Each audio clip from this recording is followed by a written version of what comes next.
Hey everybody, thanks for clicking on this video. This is the continuation of how to take your Milky Way shots to the next level, Mosaics Part 2. Part 1, we went out to location to kind of plan and pre-plan and learn how to kind of think about how to get your mosaic shot and what to do. So Part 2 is going to be the post-processing side of it.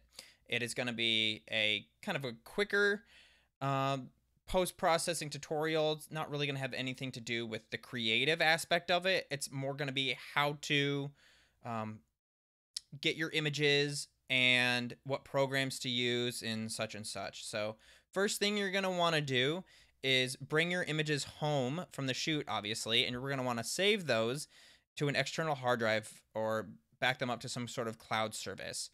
So as you can see here, I have done all of that. I have my everything organized here in these little files as well. So next, we are going to want to import all of our images. So you import everything into Lightroom Classic. And as you can see here, these are some of my foreground images for my southern Milky Way foreground that I did. As I mentioned, it was very tight in because I used the 50mm for this, for where I was standing, so I had to do a mosaic for my foreground. And you can see here, I have about 5 images for this particular shot because I focused stacked these images.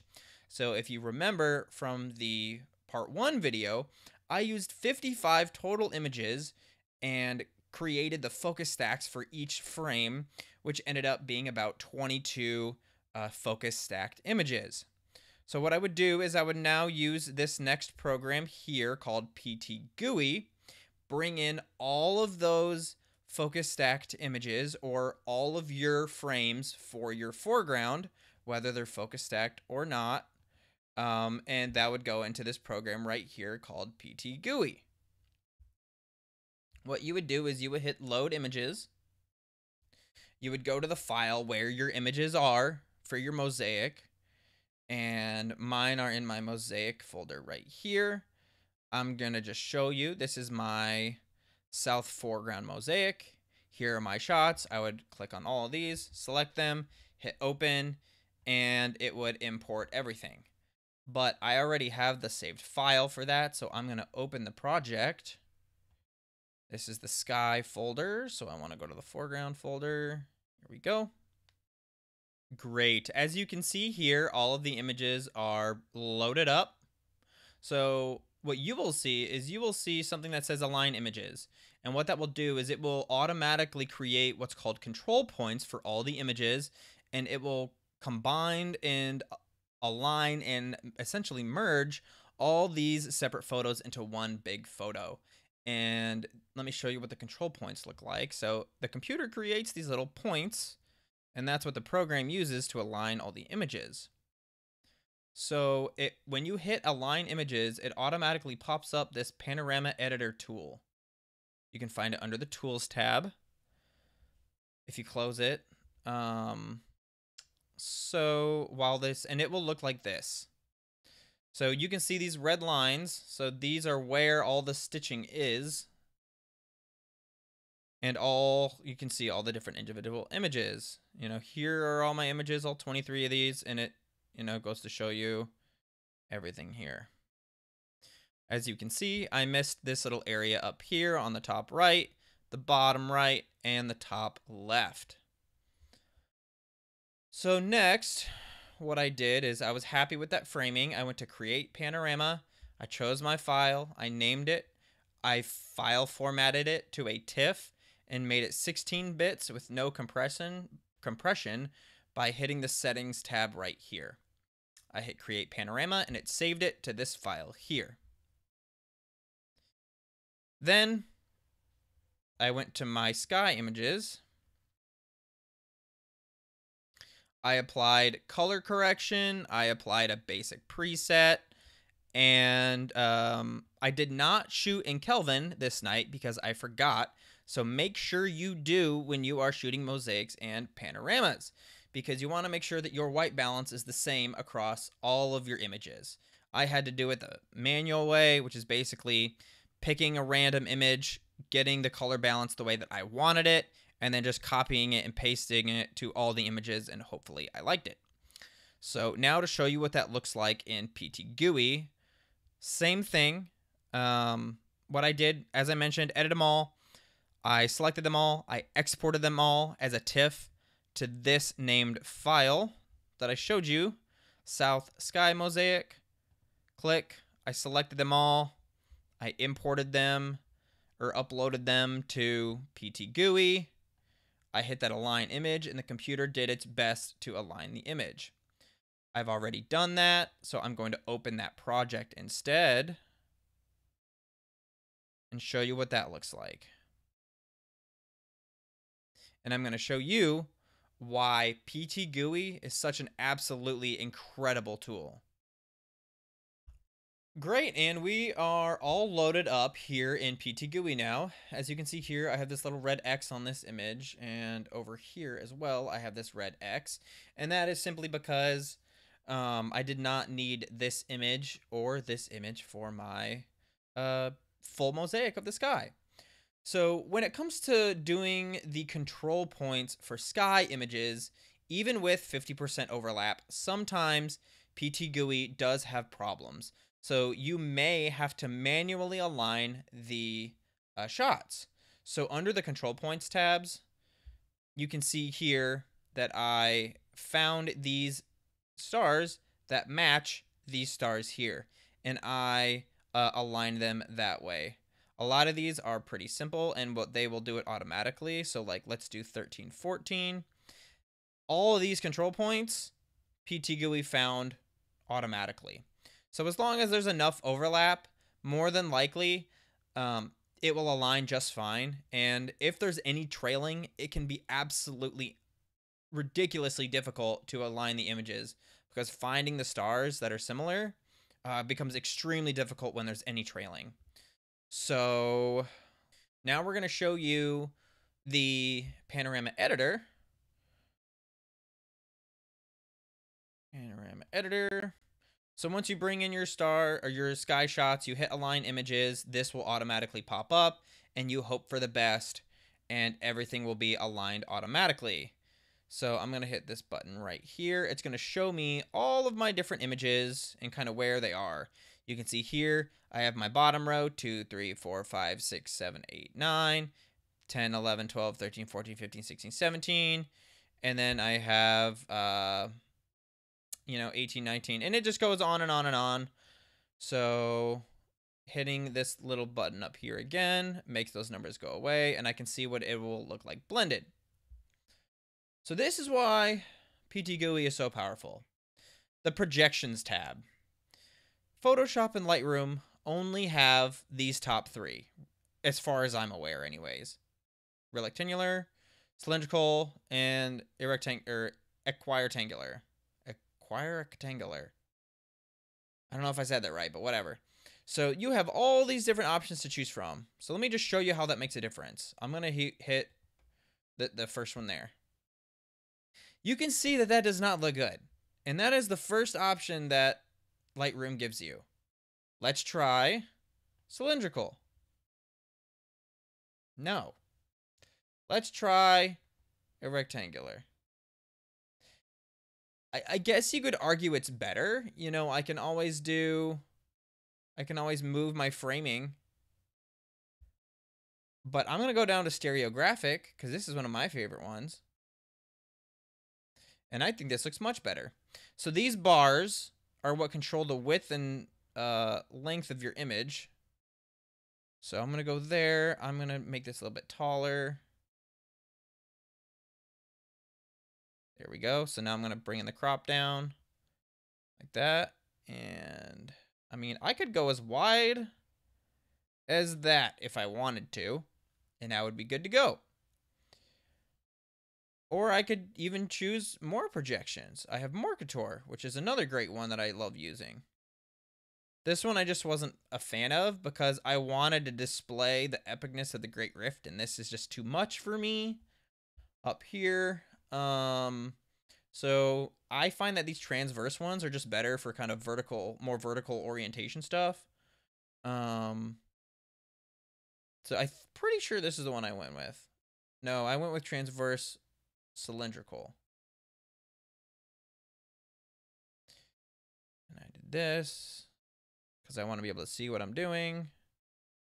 So I don't know exactly what mine was like, but I think it was somewhere along the lines of like this or something. So something like that. I don't know. Something like that. So I would hit X. I'm going to go down to create. Same thing I just told you. I want a TIFF file. I want it 16 bits. I want no compression. I'm going to hit OK. And then I'm going to name it. I'm going to select the file that it goes to, and I'm going to hit create panorama. And it's going to create this big bad boy panorama right here, which was a whopping, come on, tell me how big it is. 2.38 gigabytes. Big picture. So now what you would do is Lightroom Classic, you want to import your foreground image from whatever file that they were saved to and your sky image back into Photoshop. So that would look like this right here. Here's that. That's my sky image that was done. I am not going to blend these two particular images together. The lighthouse picture is a very complicated blend. Very complicated because I have these crazy trees through here. The horizon is technically right through here. The image just needs to load because this is also multiple gigabyte file. Horizons through here. And I have this very complicated little structure here with all these crazy diagonal lines going through. And I also have the reflection of the light of twilight going on here. It was not ideal for blending. In fact, it made it very difficult. I'm pretty sure I spent an hour and a half going through the blend to create the final image that you can see in the other YouTube video. So for the sake of teaching you, I'm going to show you with a different image. I'm going to click this shot right here, which is one of the northern Milky Way mosaics. I did two different versions. I did a tall version and I did a wide version. So this is the wide version. And I'm going to do the easy foreground that I did right here. So I clicked on this one. Now I'm going to hit Control. I'm going to click on the foreground image here. So now they're both selected. I'm going to right click. I'm going to hit Edit In. Well, actually, I'm not going to click it. I'm just going to hover over it and then Open as Layers in Photoshop. You're going to click that button. Okay, so here we are with both the foreground layer and the sky layer now in Photoshop. So what I'm going to do next is I'm basically going to fix the canvas size. And I'm going to click on the crop tool here. And I'm just going to drag this down, make some room, and hit OK. Next, I'm going to use the move tool, these little north, south, east, west looking arrow thing. I'm going to grab my foreground layer and I'm going to drop it down here and make it to where it kind of matches along the lines of the horizon for the sky layer. And you do want to have the foreground layer on top. So now I'm going to change the opacity right here. The top right. I'm going to grab the slider. I'm going to drop it down a little bit so I can kind of see what I'm working with. I still have the move tool selected. Now I'm just going to make sure that my horizon is kind of where I want it to be. Let's try moving this over. Okay, we're looking good here. All right. I just moved it over a little bit. I'm going to hit Control T to transform my layer. I'm going to kind of bring it in a little bit. See how that looks. Looks decent. Now I'm going to move it back over. It looks a little bit closer to what I had. Yeah, I'm pretty happy with that for the most part. It's very close to what I'm doing, so I'll hit there. I'm going to hit OK.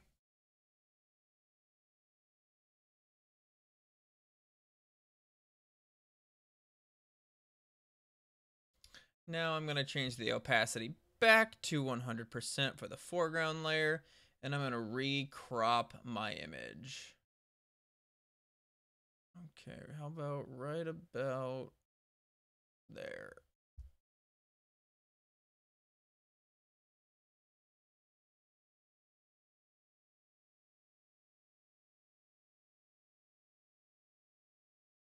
Alrighty.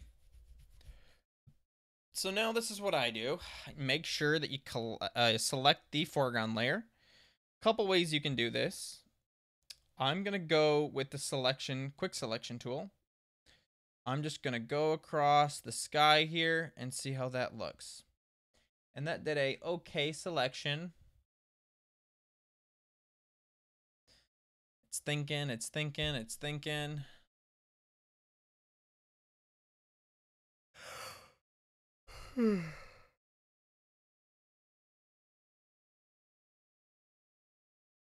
So I have my selection now. I'm going to zoom in.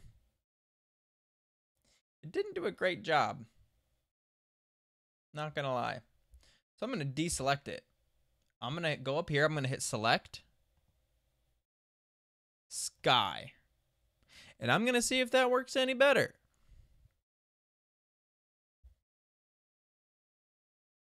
You guys can probably see now that you're all zoomed in, I had tracking issues on the bottom row here.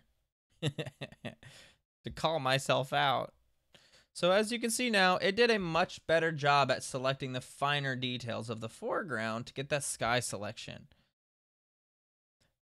But you can see here, it kind of screwed with this a little bit. So I am going to do the mask now. And I'm going to hit Alt, and I'm going to hit this little camera looking button right here. That is the layer mask button. It's the mask button. So I'm on a PC, so I'm going to hit Alt and the layer mask. So you can see here that it did an okay job with the selection or the blend. Now I'm going to use the brush tool. I make sure I have black because I want to hide this. And I'm going to see what's going on over here. I'm going to blend that out. I'm going to blend that out. Okay. So, all right. So now what I want to try and do is I want to try and fix this little blending right here. You can see that the background here of the lake kind of overshadows a little bit of the foreground here. So now I'm going to want to try to stretch this and kind of warp this foreground over and see if I can cover that. But I want to make sure that I'm able to see kind of this whole thing here. So I'm going to hit fit on screen, right click, fit on screen. Now I'm going to zoom in just a little bit over here. Okay, now I'm going to use the rectangular marquee tool.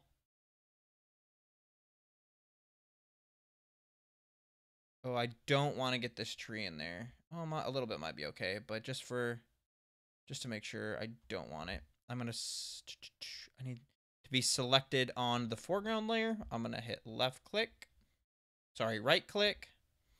I'm going to go to free transform. And I'm going to drag it over.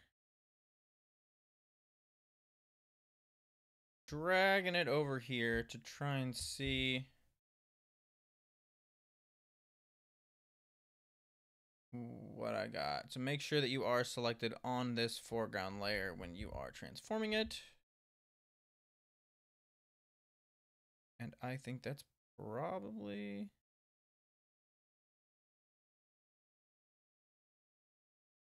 good right there. I just want to make sure that I'm now blending it well. We're going to use white because we want to see the foreground.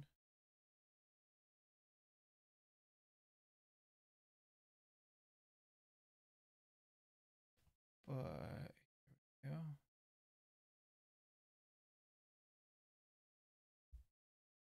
For the purposes of this video, I think that is good enough. Control D to deselect. And I'm just going to confirm that everything else over here looks good. Looks like I do have some background showing there. So let's do the same thing. A rectangular marquee tool. I'm going to hit left click, free transform. I want to select my background layer. I'm now going to free transform. I'm going to warp, and I'm just going to take care of these little trees right here. This is just one of many ways to take care of that.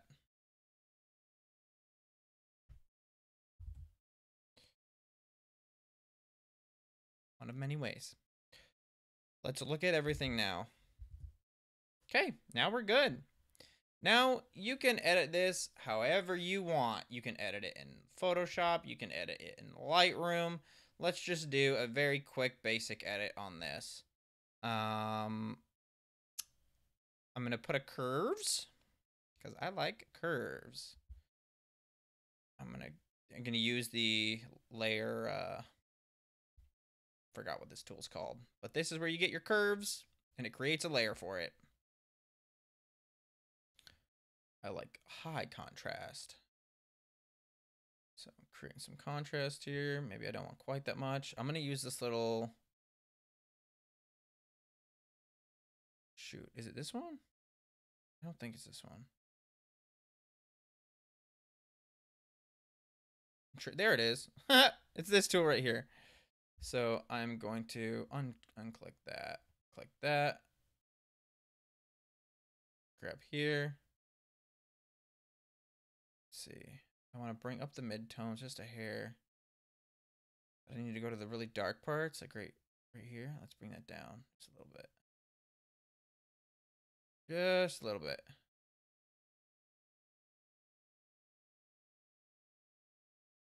Okay, that looks good. This is a really dark part down here too. Just a little bit darker. Right there. All right. So that's just a little curves adjustment that we did. We can see that the air glow is pretty crazy this night. I don't think there was aurora activity. This does look like aurora colors, but it looks way more like air glow than anything aurora. Aurora typically isn't layered like that with green and pink or reds. Usually it's always reds on top. Well, technically it might be blues on top, but that's typically only during twilight. I learned that recently, which is pretty cool. And then we have, that real magenta, red, pink, real high top layer, and then we have the greens on the bottom, and then rarely you have some super hot plasma, very like pink on the bottom. But yeah, typically this is not what aurora would look like. So I mean, there's just a million ways that you can edit this, but this is basically how you go through with creating your mosaic shot, and you'll end up with a crazy large file like this, and you'll be, you can just see all the crispy details in the Milky Way here. Like, I actually had good tracking up here, and you can see just how crazy the stars look and the crazy crispy details of everything. Like here, you can even see a little bit of the Heart and Soul Nebula here on my unmodified camera. So that's why tracking is so awesome. And of course, I have my foreground, which is technically a panorama of one row. But, the file size and the clarity of everything just looks incredible. Well, thanks so much for watching this video, guys. I really hope that this video was able to help you put together your mosaic images, from cataloging it in Lightroom to getting them edited and getting it over into PT GUI to show you that how just fantastic that program is in putting the mosaics together. So if you have any questions, feel free to message me on my social medias at JMNaturescapes, and I would love to see your mosaic images as well. So thanks again, and I'll see you guys in the next video.